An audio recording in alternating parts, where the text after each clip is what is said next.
The U.S. debt ceiling, by definition, means the maximum amount the U.S. government can borrow to meet its financial obligations.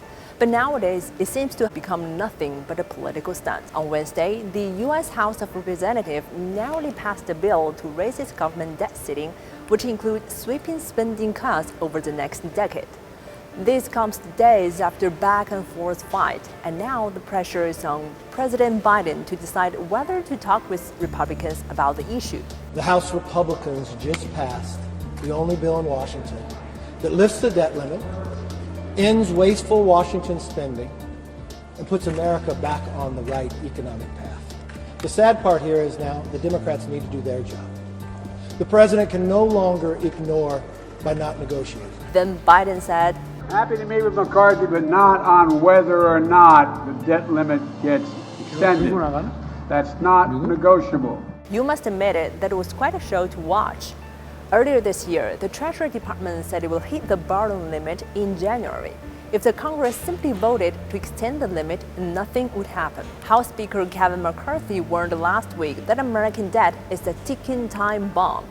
Well, it sounds like he wants to change the nation's debt trajectory, but in essence, he was undercutting President Biden's climate and clean energy agenda. McCarthy pledged to raise the debt ceiling, but only on condition of capping federal spending. It's interesting to watch them bicker, but the cost of this fight is high for normal American people and global economy. The U.S. has already reached its debt limit, which currently stands around over $31 trillion. The number is alarming, but not just because it's a eye-popping figure.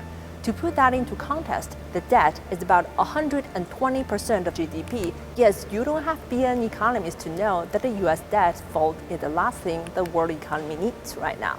The potential aftermath include a downgrade by credit rating agencies, increased borrowing costs for business, and a nosedive in consumer confidence, which could shock U.S. financial market. It's not just the U.S. economy that will be affected. Global financial stability will be harmed as well. The creditworthiness of the U.S. Treasury security has been boosted by demand for U.S. dollar. So any hit to the confidence in the U.S. economy, whether from a default or uncertainty surrounding it, could cause investors to sell U.S. Treasury bonds and thus weaken the dollar.